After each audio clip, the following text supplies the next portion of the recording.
ಆಸರೆ T V ಎಲ್ಲ ವೀಕ್ಷಕರಿಗೂ ಸತ್ಯವೇದ ಅಧ್ಯಯನ ಕಾರ್ಯಕ್ರಮಕ್ಕಾಗಿ ಸ್ವಾಗತ. ಕಳೆದ ಸಂಚಿಕೆಯಲ್ಲಿ ನಾವು ಸ್ವಭಾವ ಯಾವ ರೀತಿಯಲ್ಲಿ ರೂಪಿಸಬೇಕು ಅಥವಾ ನಮ್ಮ ಕ್ರೈಸ್ತ ಸ್ವಭಾವ ಯಾವ ರೀತಿಯಲ್ಲಿ ಬೆಳವಣಿಗೆ ಹೊಂದಬೇಕು ಎಂಬುದಾಗಿ ಕಲಿತಾ ಇದ್ದೆವು. ಕ್ರೈಸ್ತ ಸ್ವಭಾವ ಅಂದರೆ ಏನು ಎಂಬುದನ್ನು ವಿವರಿಸಿ ಹೋದ ಸಂಚಿಕೆಯಲ್ಲಿ ಹೇಳಿದೆ. ಈ ಸಂಚಿಕೆಯಲ್ಲಿ ಸಹ ಅದೇ ಅಧ್ಯಯನ ನಾವು ಮುಂದುವರಿಸೋಣ. ನಾವು ಪ್ರತ್ಯೇಕವಾಗಿ ನಮ್ಮ ಗೋಲ್ ಅಂದರೆ ಅದು ಗುರಿ, ಈ ಸ್ವಭಾವ ಬೆಳವಣಿಗೆ ಅಥವಾ ಬೆಳವಣಿಗೆಯ ಗುರಿ ಏನೆಂದರೆ ನಾವುಗಳು ಕ್ರಿಸ್ತನ ಸಾರೂಪ್ಯಕ್ಕೆ ಬರಬೇಕು ಅಥವಾ ಕ್ರಿಸ್ತನ ಸಾರೂಪ್ಯವನ್ನು ಹೊಂದಬೇಕು. ಕ್ರಿಸ್ತನ ಸ್ವಭಾವಕ್ಕೆ ನಾವು ಒಳಗಾಗಬೇಕು. ಯೇಸು ಕ್ರಿಸ್ತನ ಸ್ವಭಾವ ನಮ್ಮಲ್ಲಿ ಹುಟ್ಟಬೇಕು, ಅದನ್ನು ಬೆಳೆಸಬೇಕು, ಅದನ್ನು ನಾವು ಬೇರೂರಬೇಕು. ಅದಾಯ್ತು ಉದ್ದೇಶ. ಈಗ ಇಲ್ಲಿ ನಾವು ಪ್ರತ್ಯೇಕವಾಗಿ ನಾವು ನೋಡ್ತೇವೆ, ಕ್ರೈಸ್ತ ಜೀವಿತದಲ್ಲಿ ನಾವು ಯೇಸು ಕ್ರಿಸ್ತನ ಅಂಗೀಕರಿಸುವ ಮುಖಾಂತರವಾಗಿ ನಾವು ನೀತಿವಂತರಾದೆವು. ನೀತೀಕರಣ ನಮ್ಮಲ್ಲಿ ಸಂಭವಿಸಿತು. ನಾವು ಯಾವಾಗ ಯೇಸು ಕ್ರಿಸ್ತನನ್ನು ಸ್ವೀಕರಿಸುವೋ ಆಗ ನೀತೀಕರಣ ಸಂಭವಿಸಿತು. ಆ ಪ್ರಕ್ರಿಯೆ ಮುಗಿದ ಮೇಲೆ ನಮ್ಮಲ್ಲಿ ನಡೆಯುವಂಥ ವಿಷಯ ಅಂದರೆ ಶುದ್ಧೀಕರಣ. ಅದು ಪ್ರತಿನಿತ್ಯ ನಡೆಯುವಂಥ ಒಂದು ಪ್ರಕ್ರಿಯೆ, ಪ್ರಾಸೆಸ್. ನಾವು ದಿನ ನಮ್ಮನ್ನು ಶುದ್ಧೀಕರಿಸಿ ನಮ್ಮನ್ನು ಸ್ಯಾಂಕ್ಟಿಫಿಕೇಷನ್ ಪ್ರಾಸೆಸ್ ಅಂದರೆ ಶುದ್ಧೀಕರಣದ ಒಂದು ಪ್ರಾಸೆಸ್ ನಡೆಸಿ ನಾವು ಮಹಿಮೆ ಪದವಿಗೆ ಸೇರುವವರೆಗೂ ಅದಕ್ಕಾಗಿ ನಮ್ಮನ್ನು ಸಿದ್ಧ ಮಾಡಬೇಕು. ಈ ಶುದ್ಧೀಕರಣವಾದ ಮೇಲೆ ಮಾತ್ರ ನಾವು ಮಹಿಮೆ ಪದವಿಯನ್ನು ಹೊಂದುತ್ತೇವೆ. ಇಂಗ್ಲೀಷಲ್ಲಿ ಹೇಳ್ತದೆ ಜಸ್ಟಿಫಿಕೇಷನ್, ಸ್ಯಾಂಕ್ಟಿಫಿಕೇಷನ್ ಆ್ಯಂಡ್ ಗ್ಲೋರಿಫಿಕೇಷನ್. ಈ ಮಹಿಮೆ ಪದವಿ ಹೊಂದೋದು ಇಲ್ಲಿ ಅಲ್ಲ, ನಾವು ನಿತ್ಯಕ್ಕೆ ಸೇರುವಾಗ. ಆ ನಿತ್ಯಕ್ಕೆ ಸೇರಬೇಕಾದ್ರೆ ಇಲ್ಲಿ ಒಂದು ಸ್ಯಾಂಕ್ಟಿಫಿಕೇಷನ್ ಅಂದರೆ ಶುದ್ಧೀಕರಣದ ಒಂದು ಪ್ರಕ್ರಿಯೆ ನಡೀಬೇಕು. ಪ್ರತಿನಿತ್ಯ ಆ ಪ್ರಕ್ರಿಯೆ ನಡೀತದೆ. ಆದ್ದರಿಂದ ನಮ್ಮ ಶುದ್ಧೀಕರಣ ಪ್ರಕ್ರಿಯೆಯಲ್ಲಿ ಈ ಒಂದು ಸ್ವಭಾವ ರೂಪೀಕರಣ ಬಹಳ ಪ್ರಾಮುಖ್ಯವಾದದ್ದು. ಒಂದ್ಸಲ ರಕ್ಷಣೆ ಹೊಂದಿದ್ದು ನೀತಿವಂತರಾದವು ಅಂತ ಹೇಳ್ಕೊಂಡು ಮನಸ್ಸಿಗೆ ಬಂದು ಜೀವನ ಮಾಡಿ ಸ್ವಭಾವದಲ್ಲಿ ಬದಲಾವಣೆ ಇಲ್ಲದೆ ಮತ್ತೆ ಕೆಟ್ಟ ಮಾರ್ಗದಲ್ಲಿ ನಡೆಯೋದು, ಹಳೆಯ ಹವ್ಯಾಸಗಳನ್ನ ಇಟ್ಕೊಳ್ಳೋದು, ಜೀವಿತದಲ್ಲಿ ಮಾರ್ಪಾಟು ಹೊಂದದೇ ಇರೋದು, ಇದೆಲ್ಲ ನಮ್ಮ ಶುದ್ಧೀಕರಣದ ಪ್ರಕ್ರಿಯೆಯಲ್ಲಿ ಕಾಣೋದಿಲ್ಲ. ನಾವು ಸ್ವರ್ಗಕ್ಕೆ ಹೋಗಬೇಕಾದ್ರೆ ನಮ್ಮನ್ನು ನಾವು ಪ್ರತಿದಿನ ಶುದ್ಧೀಕರಿಸಿಕೊಳ್ಬೇಕು. ನಮ್ಮಲ್ಲಿರುವಂಥ ಕೆಟ್ಟ ಹವ್ಯಾಸಗಳಾಗ್ಬೋದು, ಕೆಟ್ಟ ಸ್ವಭಾವಗಳಾಗಿರ್ಬೋದು, ಅಥವಾ ನಮ್ಮ ಶರೀರದ ಸ್ವಭಾವಗಳಾಗಿರ್ಬೋದು, ಎಲ್ಲ ನಮ್ಮನ್ನು ಹಿಂದೆ ಎಳೆಯುತ್ತೆ. ನಮ್ಮ ಆತ್ಮಿಕ ಜೀವನದಲ್ಲಿ ಮುಂದೆ ಬಿಡದೆ ನಮ್ಮ ಹಿಂದಕ್ಕೆ ಎಳೆಯುವಂಥ ಹಳೆಯ ಸ್ವಭಾವಗಳು ಯಾವುದೇ ಆಗಿದ್ದರು ಅದು ಪ್ರತಿದಿನ ನಾವು ಜಯಿಸಬೇಕು. ನಾವು ಪ್ರತಿದಿನ ಶುದ್ಧೀಕರಿಸಲ್ಪಡಬೇಕು. ಅದಕ್ಕೆ ನಾನು ಹೇಳೋದು, ದಿನ ರಕ್ಷಣೆ ಹೊಂದಬೇಕಂದ್ರೆ ಒಂದೇ ಸಲ ರಕ್ಷಣೆ ಹೊಂದೋದು. ಶುದ್ಧೀಕರಣದ ಕ್ರಿಯೆ ಪ್ರತಿದಿನ ನಡೀತದೆ. ಶುದ್ಧೀಕರಣದ ಈ ಪ್ರಕ್ರಿಯೆಗೆ ಸ್ವಭಾವ ರೂಪೀಕರಣ ಬಹಳ ಅಂದರೆ ಹಳೆ ಬಟ್ಟೆಯನ್ನು ತೆಗೆದುಹಾಕಿ ಅಥವಾ ಹಳೆ ಬಟ್ಟೆಯನ್ನು ತೆಗೆದಕ್ಕೆ ಹೊಸ ಬಟ್ಟೆ ಹಾಕುವ ರೀತಿಯಲ್ಲಿ ಹಳೆಯ ಮನುಷ್ಯನನ್ನು ಕಳಚಿ ಹಾಕಿ ಹೊಸ ಮನುಷ್ಯನನ್ನು ಧರಿಸಿಕೊಳ್ಳೋದು, ಅಂದರೆ ಹೊಸ ಸ್ವಭಾವವನ್ನು ಧರಿಸಿಕೊಳ್ಳೋದು. ಇದು ಕಳಚಿ ಹಾಕಬೇಕು. ಬಟ್ಟೆ ಬದಲಾಯಿಸೋ ಹಾಗೆ ನಮ್ಮ ಹಳೆಯ ಸ್ವಭಾವಗಳೆಲ್ಲ ತೆಗೆದುಹಾಕಿ ನಾವು ಹೊಸ ಬಟ್ಟೆಗಳು ಧರಿಸುವ ಹಾಗೆ ಹೊಸ ಮನುಷ್ಯನನ್ನು ಧರಿಸ್ಕೊಳ್ಬೇಕು, ಹೊಸ ಸ್ವಭಾವಗಳನ್ನು ಧರಿಸ್ಕೊಳ್ಬೇಕು. ಈ ಪ್ರಕ್ರಿಯೆ ಪ್ರತಿದಿನ ನಡೀಬೇಕು. ಇಂಥ ಪ್ರಕ್ರಿಯೆ ಪವಿತ್ರಾತ್ಮನ ಸಹಾಯ ಮಾಡ್ತಾನೆ. ನಮ್ಮ ಈ ಸ್ಯಾಂಕ್ಟಿಫಿಕೇಷನ್ ಅಥವಾ ಶುದ್ಧೀಕರಣ ಪ್ರೋಸೆಸ್ನಲ್ಲಿ ಅದರ ಪ್ರಕ್ರಿಯೆಯಲ್ಲಿ ನಮಗೆ ಸಹಾಯ ಮಾಡೋದು ಪವಿತ್ರಾತ್ಮನು. ಈ ಪವಿತ್ರಾತ್ಮನ ಸಹಾಯವಿಲ್ಲದೆ ಈ ಪ್ರಕ್ರಿಯೆ ನಡೆಯೋದಿಲ್ಲ. ನಮ್ಮನ್ನು ಪವಿತ್ರಾತ್ಮ, ನಾನು ಹೇಳಿದೆ ನಿನ್ನೆ ಅನೇಕ ಸಲ ಹೇಳಿದೆ, ಪವಿತ್ರಾತ್ಮನ ಕೆಲಸ ಸತ್ಯ ಮಾರ್ಗ ನಡೆಸೋದು. ಅದು ಯಾವಾಗಲೂ ಸತ್ಯ ತೋರಿಸ್ತಾ ಇರ್ತಾನೆ.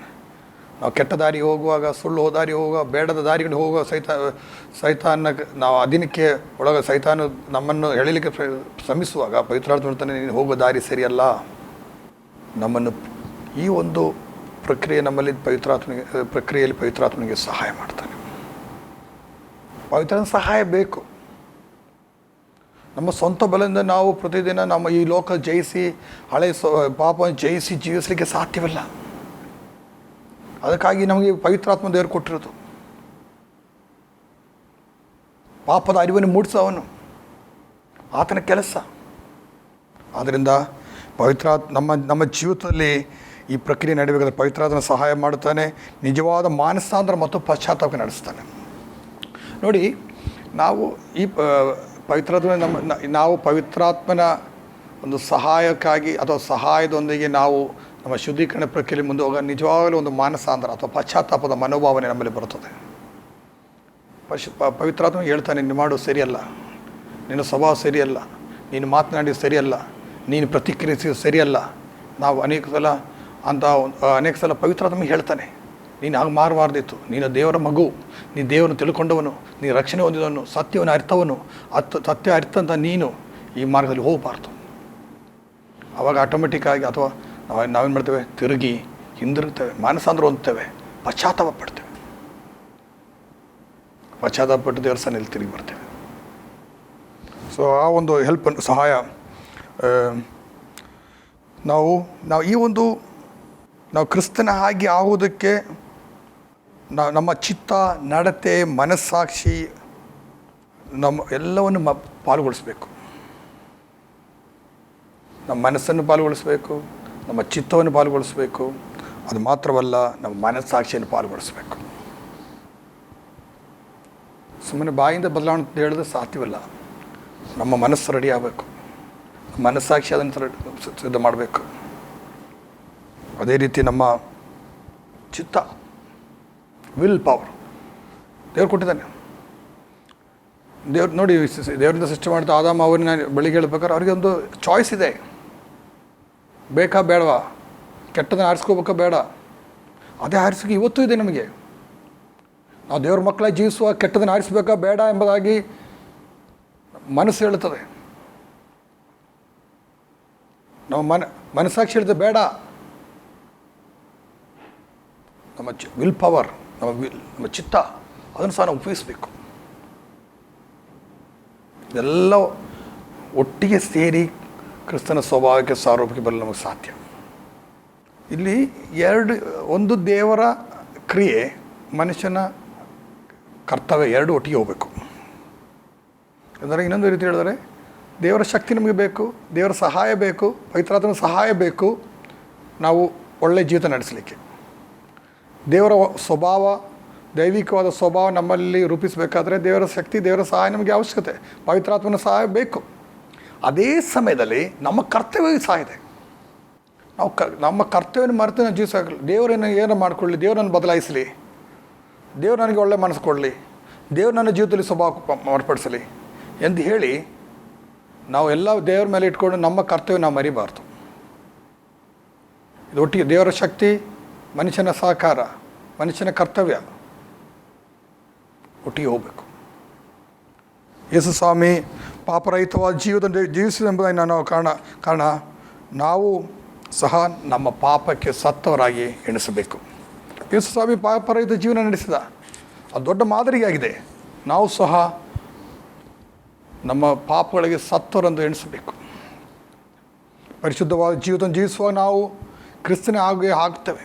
ಎಷ್ಟು ಪರಿಶುದ್ಧವಾದ ಜೀವನ ನಡೆಸ್ತೇವೋ ನಾವು ಕ್ರಿಸ್ತನ ಹಾಗೆ ಆಗ್ತೇವೆ. ಯಾವಾಗ ಪಾಪ, ಕೆಟ್ಟ ಸ್ವಭಾವಗಳು ನಮ್ಮನ್ನು ಒಡೆತನ ನಡೆಸದೇ ಇರುವಾಗ ನಾವು ಕ್ರಿಸ್ತನೊಂದಿಗೆ ಗುರುತಿಸಿಕೊಳ್ತೇವೆ. We identify with Christ. ಪಾಪ ನಮ್ಮನ್ನು ಒಡೆತನ ನಡೆಸಿ ನಾವು ಪಾಪದ ಅದಕ್ಕೆ ಸೈತಾನ ಜೊತೆಗೆ ನಮ್ಮನ್ನು ಗುರುತಿಸಿಕೊಳ್ತೇವೆ. ಯಾವಾಗ ನಮ್ಮಲ್ಲಿ ಪಾಪ ಅದೇ ಒಡೆತನ ಮಾಡುವುದಿಲ್ಲವೋ ನಾವು ಕ್ರಿಸ್ತನೊಂದಿಗೆ ನಮ್ಮನ್ನು ಗುರುತಿಸಿಕೊಳ್ತಾ ಇದ್ದೇವೆ. ಅಂದರೆ ಈ ಒಂದು ಜೀವನ ನಡೆಸಬೇಕಾದ್ರೆ ನಮ್ಗೆ ಬೇಕಾಗಿರೋದು ಒಂದು ತವಕ, ಒಂದು ಬಾಯಾರಿಕೆ ಬೇಕು, ಹಸಿವೆ ಬೇಕು. ಮತ್ತಾಯನ ಬರೋ ಸುವಾರ್ತೆ 5:6 ಈಗ ನೀತಿಗೆ ಹಸಿದ್ದು ಬಾಯಾರಿದವರು ಧನ್ಯರು, ಅವರಿಗೆ ತೃಪ್ತಿಯಾಗೋದು.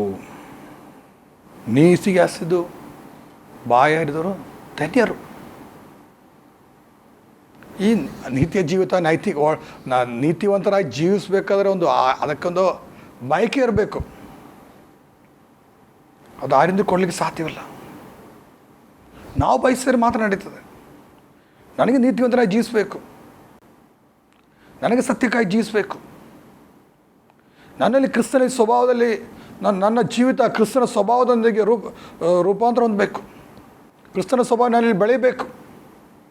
ನಾನು ಕ್ರೈಸ್ತನಾಗಿ ಜೀವಿಸಬೇಕಾದ್ರೆ ನನ್ನಲ್ಲಿ ಕ್ರಿಸ್ತನ ಸ್ವಭಾವಗಳು ಕಾಣಬೇಕು, ನನ್ನಲ್ಲಿ ಕ್ರಿಸ್ತನ ಸ್ವಭಾವ ಪ್ರತಿಬಿಂಬಿಸಬೇಕು ಎಂಬುದಾಗಿ ನಾವು ಹೇಳೋದಾದರೆ ನಮಗೆ ಅದಕ್ಕೊಂದು ಅಸಹ್ಯ ಇರಬೇಕು, ಬಾಯಾರಿಕೆ ಇರಬೇಕು. ಆ ಬಾಯಾರಿಕೆ ಇದ್ದರೆ ಮಾತ್ರ ನಮ್ಮ ಜೀವಿತದಲ್ಲಿ ದೇವರು ಕಾರ್ಯ ಮಾಡಲಿಕ್ಕೆ ಸಾಧ್ಯ, ನಮ್ಮ ಜೀವಿತದಲ್ಲಿ ಮಾರ್ಪಾಟು ಹೊಂದಲಿಕ್ಕೆ ಸಾಧ್ಯ, ನಮ್ಮ ಜೀವಿತದಲ್ಲಿ ಬದಲಾವಣೆ ಹೊಂದಲಿಕ್ಕೆ ಸಾಧ್ಯ. ಆದ್ದರಿಂದ ಪ್ರಿಯರೇ, ನಾವು ಅನೇಕ ವಿಷಯಗಳು ನೋಡ್ಬೋದು. ಈ ಒಂದು ಸ್ವಭಾವ ರೂಪೀಕರಣದಲ್ಲಿ ಕ್ರೈಸ್ತರಾಗಿ ಬಾಳುವಾಗ, ದೇವರ ಮಕ್ಕಳಾಗಿ ಬಾಳುವಾಗ ಅನೇಕ ಸ್ವಭಾವಗಳನ್ನು ರೂಪಿಸ್ಕೊಳ್ಬೋದು. ಸತ್ಯವಾದಂಥ ವಿಷಯಗಳನ್ನು ತೋರಿಸ್ಕೊಡ್ತದೆ, ಕ್ಯಾರೆಕ್ಟರ್ ಸ್ವಭಾವ ತೋರಿಸ್ಕೊಡ್ತದೆ. ನಾವು ಪರಿಶುದ್ಧರಾಗಿ ಕಾಣಬೇಕೆಂಬ ದೇವರ ವಿಷಯ. ಪರಿಶುದ್ಧರಾಗಿ ಕಾಣಬೇಕಾದ್ರೆ, ನಮ್ಮಲ್ಲಿ ಒಳ್ಳೆಯ ಸ್ವಭಾವಗಳು ಕಾಣಬೇಕಾದ್ರೆ ನಾವು ಕೆಲವೊಂದು ಸ್ವಭಾವಗಳನ್ನ ಅಳವಡಿಸ್ಕೊಳ್ಬೇಕು. ಕೆಲವೊಂದು ಸ್ವಭಾವಗಳನ್ನು ನಮ್ಮಲ್ಲಿ ಅದನ್ನು ಅಭಿವೃದ್ಧಿಪಡಿಸಬೇಕು ಅಥವಾ ಅದನ್ನು ಬೆಳವಣಿಗೆ ಹೊಂದುವಂತೆ ನಾವು ಅನುಮತಿ ಕೊಡಬೇಕು.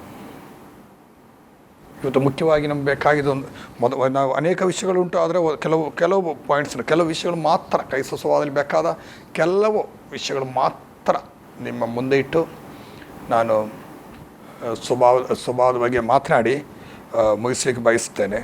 ಮೊದಲನೇದಾಗಿ ಪ್ರಾಮಾಣಿಕತೆ ಎಂಬುದು ನೈತಿಕತೆ, ಸದಾಚಾರ, ಮೌಲ್ಯತೆ, ದೇವರ ವಾಕ್ಯದ ಉಪದೇಶಕ್ಕೆ ವಿಧೇಯತೆ, ಅಭ್ಯಾಸ ಮತ್ತು ನಾವು ಅಭ್ಯಸಿಸುವುದನ್ನು ಪ್ರದರ್ಶಿಸುವಂತಾಗಿದೆ.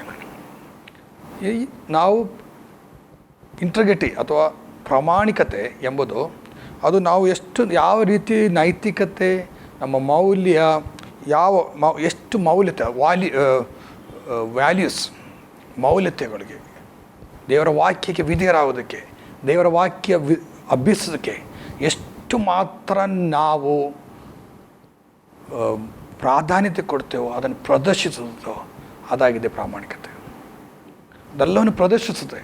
ನಮ್ಮ ವ್ಯಾಲ್ಯೂಸ್ ಎಲ್ಲ ಈ ಒಂದು ಪ್ರಾಮಾಣಿಕತೆ ತೋರಿಸಿ ಯಾವ ರೀತಿ ನೀವು ಎಷ್ಟು ನೈತಿಕತೆಗೆ ಬೆಲೆ ಕೊಡ್ತೀರಿ, ಮೌಲ್ಯತೆಗಳಿಗೆ ಬೆಲೆ ಕೊಡ್ತೀರಿ, ಸದಾಚಾರಕ್ಕೆ ಬೆಲೆ ಕೊಡ್ತೀರಿ, ಅದೆಲ್ಲ ಈ ಪ್ರಾಮಾಣಿಕತನದಲ್ಲಿದೆ. ನಾವು ಎಷ್ಟು ಪ್ರಾಮಾಣಿಕರಾಗಿರ್ತೇವೋ ಅದು ಅಷ್ಟು ನಮ್ಮ ಗೌರವವನ್ನು ಹೆಚ್ಚಿಸುತ್ತೆ. ನಮ್ಮ ನಮ್ಮ ಮೇಲಿರುವಂಥ ಜನರ ವಿಶ್ವಾಸಾರ್ಹತೆಯನ್ನು ಹೆಚ್ಚಿಸುತ್ತೆ. ರಿಲೇಬಿಲಿಟಿ, ಜನ ನಂಬುತ್ತಾರೆ, ನಿಮ್ಮ ಮಾತಿಗೆ ನಂಬುತ್ತಾರೆ, ನಿಮ್ಮ ಮಾತಿಗೆ ಬೆಲೆ ಕೊಡ್ತಾರೆ. ಕಾರಣ ನೀವು ಪ್ರಾಮಾಣಿಕರೆಂಬುದಾಗಿ ಹೇಳ್ಕೊಂಡು. ವಿಶ್ವಾಸಿಗಳು ಇವತ್ತು ಅನೇಕ ಜನರಲ್ಲಿ ಕಡಿಮೆ ಕಾಣುವಂಥ ವಿಷಯ ಇದು. ಪ್ರಾಮಾಣಿಕತೆ ಇಲ್ಲ, ಮಾತಿನಲ್ಲಿ ಪ್ರಾಮಾಣಿಕತೆ ಇಲ್ಲ. ಇಟ್ಟಂಥ ಅವ್ರು ಹೇಳುವಂಥ ಅವ್ರು ಒಂದು ಮಾತು ಹೇಳ್ತಾರೆ, ಮಾಡೋದು ಇನ್ನೊಂದು. ದೇವ್ರ ಮಕ್ಕಳು ಹೇಳ್ತಾರೆ ಅದು ಮಾಡ್ತಾರೆ ಎಂಬುದಾಗಿ ಅದು ಮಾಡೋದಿಲ್ಲ. ಮಾತು ಕೊಟ್ಟು ತಪ್ಪಿಸೋರು. ಆದಷ್ಟು ನಿಮ್ಮಲ್ಲಿ ಜನರು ಗೌರವಿಸಬೇಕೋ, ನಿಮ್ಮನ್ನು ದೇವರು ಮಾನಿಸಬೇಕೋ, ದೇವರ ಮಾನ್ಯತೆ ಬೇಕೋ, ನಾವು ಪ್ರಾಮಾಣಿಕರಾಗಿರಬೇಕು. ನಿಮ್ಮ ಮೇಲಿನ ಬೇರೆಯವರ ನಂಬಿಕೆ ಹೆಚ್ಚಬೇಕಾದ್ರೆ ನೀವು ಪ್ರಾಮಾಣಿಕರಾಗಬೇಕು. ನೀವು ಈವನ್ ಜನ ಗಮನಿಸಿದರು ನಾವು ಮಾತು ತಪ್ಪಿಸಬಾರ್ದು. ನಾವು ಮಾತು ಕೊಟ್ಟಂತ ನಡಿಬೇಕು. ಅದು ಬೇರೆಯವರ ನಂಬಿಕೆ ನಿನ್ನಲ್ಲಿ ಹೆಚ್ಚಿಸುತ್ತದೆ, ನಿನ್ನ ಮೇಲಿನ ನಂಬಿಕೆ ಹೆಚ್ಚಿಸುತ್ತದೆ. ನೋಡ್ತೇವೆ, ಕಪಟತನ, ಅಪನಂಬಿಕೆ, ಭ್ರಷ್ಟಾಚಾರ ಇವೆಲ್ಲ ಪ್ರಾಮಾಣಿಕತೆಗೆ ವಿರೋಧವಾಗಿದೆ. ಇದೆಲ್ಲ ಪ್ರಾಮಾಣಿಕತೆಗೆ ವಿರೋಧವಾಗಿದೆ. ಆದ್ದರಿಂದ ನಾವುಗಳು ಪ್ರಿಯರೇ, ನಾವು ಪ್ರಾಮಾಣಿಕರಾಗಿ ಕಾಣಬೇಕೆಂಬುದಾಗಿ ದೇವರು ಬಯಸುವಾಗ ನಮ್ಮಲ್ಲಿ ಅಂದರೆ ನಾವು ಇದಕ್ಕೆ ತದ್ವಿರೋಧವಾಗಿ ಯಾವುದೇ ವಿಷಯಗಳು ಮಾಡಬಾರ್ದು. ಈಗಲೇ ಹೇಳಿದ ಹಾಗೆ ಕಪಟತನ, ಅಪನಂಬಿಕೆ, ಭ್ರಷ್ಟಾಚಾರ ಇವೆಲ್ಲ ಪ್ರಾಮಾಣಿಕತೆಗೆ ವಿರೋಧವಾಗಿದೆ. ಅಕಸ್ಮಾತ್ತಾಗಿ ನಾವು ಕೊಟ್ಟ ಮಾತನ್ನು ತಪ್ಪಿಸೋದಾದರೆ, ನಾವು ಹೇಳಿದಂಥ ಮಾತುಗಳಿಗೆ ನಾವು ಮಾತಿಡದಿದ್ದರೆ, ನಾವು ಪ್ರಾಮಾಣಿಕರಾಗಿಲ್ಲದಿದ್ದರೆ, ದೇವರು ಕೊಟ್ಟ ಸೇವೆಯಲ್ಲಿ ಪ್ರಾಮಾಣಿಕರಾಗಿಲ್ಲದಿದ್ದರೆ, ದೇವರು ಕೊಟ್ಟ ಕಾರ್ಯದಲ್ಲಿ ಚಿಕ್ಕ ವಿಷಯದಲ್ಲಿ ನಾವು ಪ್ರಾಮಾಣಿಕರಾಗಿರದಿದ್ದರೆ, ನಾವು ಮಾತಿಗೆ ಪ್ರಾಮಾಣಿಕದರೆ, ನಾವು ಕ್ರಿಸ್ತನ ನಾಮಕ್ಕೆ ಅಗೌರವವನ್ನು ತರ್ತಾ ಇದ್ದೇವೆ, ಕೆಟ್ಟ ಹೆಸರನ್ನು ತರ್ತಾ ಇದ್ದೇವೆ ಕ್ರಿಸ್ತನ ನಾಮಕ್ಕೆ. ಒಂದು ಪೇತ್ರ 2:12 ಈಗ ಓದ್ತೇವೆ, ನಿಮ್ಮ ನಡವಳಿಕೆಯು ಅನ್ಯ ಜನರ ಮಧ್ಯದಲ್ಲಿ ಯೋಗ್ಯವಾಗಲಿ, ಆಗ ಅವರು ಯಾವ ವಿಷಯದಲ್ಲಿ ನಿಮ್ಮನ್ನು ಅಕ್ರಮಗಾರನ್ನು ನಿಲ್ಲಿಸುತ್ತಾರೋ ಆ ವಿಷಯದಲ್ಲಿಯೇ ನಿಮ್ಮ ಸತ್ಕ್ರಿಯೆಗಳನ್ನು ಕಣ್ಣಾರೆ ಕಂಡು ವಿಚಾರಣೆಯಲ್ಲಿ ದೇವರನ್ನು ಕೊಂಡಾಡುವರು. ನಮ್ಮ ಸತ್ಕ್ರಿಯೆಗಳನ್ನು ನೋಡಿ, ಅಂದರೆ ಯಾವ ವಿಷಯದಲ್ಲಿ ನಿಮ್ಮ ಅಕ್ರಮವಾಗಿದ್ದಾರೆ ಅಂತ ಹೇಳ್ತಾರೋ ಅದೇ ವಿಷಯದಲ್ಲಿ ಅವರು ಅಕ್ರಮಗಾರನ್ನು ನಿಂದಿಸ್ತಾರೋ ಅದೇ ವಿಷಯದಲ್ಲಿ ನಿಮ್ಮ ಸತ್ಕ್ರಿಯೆಯನ್ನು ಕಣ್ಣಾರೆ ಕಂಡು ವಿಚಾರಣೆಯಲ್ಲಿ ದೇವರನ್ನು ಕೊಂಡಾಡುವಂತೆ. ನಮ್ಮ ನಡವಳಿಕೆ ಭಾಳ ಅಂದರೆ ಪೇತ್ರ ಹೇಳ್ತಾರೆ, ನಮ್ಮ ನಡವಳಿಕೆ ಭಾಳ ಕೇರ್ಫುಲ್ ಆಗಿರಬೇಕು. ಯಾಕಂದರೆ ಇದು ಇನ್ನೊಂದು ವಿಷಯ ಅಂದರೆ ಈ ಪ್ರಾಮಾಣಿಕದ ಇನ್ನೊಂದು ಅಂಶ, ಭಾಳ ಮುಖ್ಯವಾದ ಅಂಶ ಏನಂದರೆ ನಮ್ಮಲ್ಲಿ ಆ ಪ್ರಾಮಾಣಿಕತೆ ಬೆಳೆಸ್ಕೋಬೇಕು. ಭಾಳ ಕಷ್ಟ. ವಿರೋಧವಾದ ವಿಷಯಗಳು ಮಾಡಲಿಕ್ಕೆ ಸುಲಭ. ಅದರಿಂದ ಈ ದಿನಗಳಲ್ಲಿ ನಾವು ಪ್ರಾಮಾಣಿಕತೆ ಎಷ್ಟು ಬೆಲೆ ಉಳ್ಳದಾಗಿ, ಎಷ್ಟು ಬೆಲೆ ಕೊಡಬೇಕು ಅದು ಕೊಡಬೇಕು. ಆ ಪ್ರಾಮಾಣಿಕರಾಗಿರಲಿಕ್ಕೆ ಇವತ್ತೇನಾಗಿದ್ದಾರೆ, ಅದಕ್ಕೆ ಕೆಲವು ಸಮಯದಲ್ಲಿ ಬೆಲೆ ಕಟ್ಟಲೇಬೇಕು. ಅನೇಕ ಸಲ ನಾವು ಬೆಲೆ ಕೊಟ್ಟೆ ಅದಕ್ಕೆ ನಿಲ್ಲಬೇಕು. ಇವತ್ತಿನ ಲೋಕ, ನಾವು ಕೆಲಸ ಮಾಡೋದು ಸ್ಥಳಗಳು, ನಾವು ಮಾಡೋ ಬಿಸ್ನೆಸ್ಸು, ಅನೇಕ ಸಲ ಏನಾಗ್ತದೆ, ನಾವು ಅದರಲ್ಲಿ ನಾವು ಪ್ರಾಮಾಣಿಕರಾಗಲಿಕ್ಕೆ ಶ್ರಮಿಸಿದರೂ ಪ್ರಾಮಾಣಿಕರಾಗಲಿಕ್ಕೆ ಸಾಧ್ಯವಿಲ್ಲ. ಈವನ್ ಸಭೆಗಳಲ್ಲಿ, ದೇವರ ಆಲಯದಲ್ಲಿ, ದೇವರು ಕೊಟ್ಟ ಸೇವೆಯಲ್ಲಿ ನಾವು ಪ್ರಾಮಾಣಿಕರಾಗಿ ಕಾಣಬೇಕೆಂಬುದಾಗಿ ದೇವರು ಬಯಸುತ್ತಾನೆ. ಕೊಟ್ಟ ಮಾತಿಡೋದು, ತಪ್ಪಿಸದೇ ಇರೋದು, ಕೆಟ್ಟದನಿಗೆ ದೂರ ಇರೋದು, ಮೋಸಕ್ಕೆ ದೂರ ಇರೋದು. ಅನೇಕ ಸಲ ನಾವು ಪ್ರಾಮಾಣಿಕರಾಗಿದ್ದು, ಆದರೆ ಪ್ರಾಮಾಣಿಕರಾಗದೇ ಜನರಿಗೆ ನಾವು ಕಣ್ಣು ಮುಚ್ಚಿ ಕೆಲವೊಂದನ್ನು ನಾವು ಕಾಣುವಾಗ ಧೈರ್ಯವಾಗಿ ಅದನ್ನು ಎದುರಿಸಬೇಕು. ಎಷ್ಟು ಮಾತ್ರ ನಾವು ಪ್ರಾಮಾಣಿಕರಾಗಿರ್ತೇವೋ ಬೇರೆಯವರು ಸಹ ಪ್ರಾಮಾಣಿಕರಾಗಿರದೆ ನೋಡುವಾಗ ನಾವು ಅದನ್ನು ಖಂಡಿಸ್ಬೋದು. ಆ ಧೈರ್ಯ ನಮ್ಗೆ ಬರ್ತದೆ. ಅಂದರೆ ಪ್ರಿಯರೇ, ಈ ಒಂದು ಪ್ರಾಮಾಣಿಕತೆ ಎಷ್ಟು ಮಾತ್ರ ನಮ್ಮಲ್ಲಿ ಬೆಳೆಯುತ್ತದೋ ಅಷ್ಟು ಒಳ್ಳೆಯದು. ಆದ್ದರಿಂದ ನಮ್ಮಲ್ಲಿ ದೇವರು ಸಹಾಯ ಮಾಡಲಿ, ಮುಂದಿನ ದಿನಗಳಲ್ಲಿ ಆಶ್ರಯಿಸಲಿ. ನೀವು ಪ್ರಾಮಾಣಿಕರಾಗಿ, ನೀವು ಕೊಟ್ಟ ಯಾವುದೇ ವಿಷಯ ಅಲ್ಲಿ, ಚಿಕ್ಕ ವಿಷಯ ದೊಡ್ಡ ವಿಷಯದಲ್ಲಿ ನಾವು ಪ್ರಾಮಾಣಿಕರಾಗಿ ಕಾಣೋಣ. Let's build a character of integrity. ಪ್ರಾಮಾಣಿಕತನ ಸ್ವಭಾವವನ್ನು ಬೆಳೆಸೋಣ. ಯೋಚನೆ ಮಾಡಿ, ನನ್ನ ಕೇಳುತ್ತಾ ದೇವ್ರ ಮಕ್ಕಳೇ, ನಿನ್ನ ಜೀವಿತದಲ್ಲಿ ನೀನು ಪ್ರಾಮಾಣಿಕನ, ನಿಮ್ಮ ಕೊಟ್ಟ ಮಾತನ್ನು ಇಡ್ತೀಯ, ಬೇರೆಯವ್ರು ಇಲ್ಲದಿದ್ದರೂ ನಿನಗೆ ಕೊಟ್ಟದ ಕೆಲಸ ಮಾಡ್ತೀಯ. ಎಷ್ಟು ಮಾತ್ರ ನೀನು ಪ್ರಾಮಾಣಿಕನಾಗ್ತೀಯ ಯೋಚನೆ ಮಾಡಿ. ನೈತಿಕವಾದ ಜೀವನ, ದೈವಿಕವಾದ ಮೌಲ್ಯಗಳು, ಸತ್ಯವೇದದ ಮೌಲ್ಯಗಳು, ವೇದಕ್ಕೆ ಅನುಸಾರವಾದ ಮೌಲ್ಯಗಳಿಗೆ ನೀನು ಬೆಲೆ ಕೊಡ್ತಾ ಇದೆಯಾ? ಅದು ಭಾಳ ಇಂಪಾರ್ಟೆಂಟ್. ದೇವರ ಮಕ್ಕಳಾಗಿ ಜೀವಿಸು ಅಂತ ಹೇಳಿದ್ರೆ, ನಾವು ಪ್ರಾಮಾಣಿಕತನ ನಮ್ಮಲ್ಲಿ ಕಾಣದಿದ್ದರೆ, ನಾವು ದೇವರ ಅಂದರೆ ಸತ್ಯವೇದ ಮೌಲ್ಯಗಳಿಗೆ ಗೌರವ ಕೊಡದಿದ್ದರೆ ನಮ್ಮನ್ನು ಯಾರು ಗೌರವಿಸೋದಿಲ್ಲ. ಅನ್ಯ ಜನರು ಗೌರವಿಸೋದಿಲ್ಲ, ಯೇಸು ಸ್ವಾಮಿ ನಂಬದವ್ರು ಗೌರವಿಸೋದಿಲ್ಲ, ಸಭೆಯಲ್ಲಿ ಗೌರವಿಸೋದಿಲ್ಲ. ನೀವು ಸಭೆಯಲ್ಲಿ ನೀನು ಪ್ರಾಮಾಣಿಕನಾಗಿರು, ನಿನ್ನ ಮನೆಯಲ್ಲಿ ಪ್ರಾಮಾಣಿಕನಾಗಿರು, ಎಲ್ಲ ಕಡೆಗಳಲ್ಲಿ ನೀನು ಪ್ರಾಮಾಣಿಕನಾಗಿರಬೇಕು. ಅದ್ರ ಜನ ನಂಬ್ತಾರೆ. ನಿನ್ನ ಫ್ರೆಂಡ್ಸು, ನಿನ್ನ ಜೊತೆ ಇರುವವರು, ನಿನ್ನ ಸಭೆಯಲ್ಲಿ ಇರುವವರು, ಜೊತೆ ಕೆಲಸ ಮಾಡುವವರು, ನಿಮ್ಮ ನಾಯಕರು, ಇವರೆಲ್ಲರಿಗೂ ನಾವೇನಾಗಬೇಕಂದ್ರೆ ಅವ್ರ ಮುಂದೆ ಪ್ರಾಮಾಣಿಕರಾಗಿರಬೇಕು. ಇವ ನಿಮ್ಮ ಕುಟುಂಬ ಜೀವಿತ ರಿಲೇಷನ್ಶಿಪ್ ಸಂಬಂಧದಲ್ಲಿ ನೀವು ಪ್ರಾಮಾಣಿಕರಾಗಿರಬೇಕು. ಯಾವುದೇ ಸಂಬಂಧದಲ್ಲಿ ಪ್ರಾಮಾಣಿಕತೆ ಇರಬೇಕು. ಹೇಳೋದೊಂದು ಮಾಡೋದೊಂದು, ಮಾತಾಡದೇ ಇರೋದು, ಮಾತು ತಪ್ಪಿಸೋದು, ಇದೆಲ್ಲ ಪ್ರಾಮಾಣಿಕತನದ ಅಂದರೆ ಪ್ರತ್ಯೇಕವಾಗಿ ನಿಮ್ಮ ಜೀವಿತದಲ್ಲಿ ನೀವು ಕ್ರೈಸ್ತರಾಗಿ ದೇವರ ಮಕ್ಕಳಾಗಿ ಒಳ್ಳೆಯ ಕುಟುಂಬ ಜೀವಿತ ನಡೆಸಬೇಕಾದ್ರೆ ನಮ್ಮಲ್ಲಿ ಪ್ರಾಮಾಣಿಕತನ ಇರಬೇಕು. ಗಂಡ ಹೆಂಡತಿಯರು ನೀವು ಪ್ರಾಮಾಣಿಕರಾಗಿರು, ಒಬ್ಬರಿಗೊಬ್ಬರಿಗೆ ಪ್ರಾಮಾಣಿಕರಾಗಿರಬೇಕು. ಆಗ ಮಾತ್ರ ನಿಮ್ಮ ಕ್ರೈಸ್ತ ಜೀವಿತ ನಡೆಸಲಿಕ್ಕೆ ಸಾಧ್ಯ. ದೇವರು ಈ ವಾಕ್ಯ ಮುಖಾಂತರ ನಿಮ್ಮನ್ನು ಆಶೀರ್ವದಿಸಲಿ. ನಾವು ಮುಂದೆ ಸಂಚಿಕೆಯಲ್ಲಿ ಇದನ್ನು ನಾವು ಮುಂದುವರಿಸುತ್ತೇವೆ. ದೇವರು ನಿಮ್ಮನ್ನು ಆಶೀರ್ವದಿಸಲಿ. ಈ ಸಂಚಿಕೆ ನೋಡಿದ ನಿಮ್ಮೆಲ್ಲರನ್ನು ಇನ್ನೂ ಹೆಚ್ಚಾಗಿ ದೇವರು ಜೀವಿತದಲ್ಲಿ ಬದಲಾವಣೆ ಕೊಡಲಿ ಎಂಬುದಾಗಿ ಪ್ರಾರ್ಥಿಸಿ ಮುಂದೆ ನೋಡಿ ಆಸರೆ ಟಿವಿಯನ್ನು ದೇವರು ನಿಮ್ಮೆಲ್ಲರನ್ನು ಆಶೀರ್ವದಿಸಲಿ.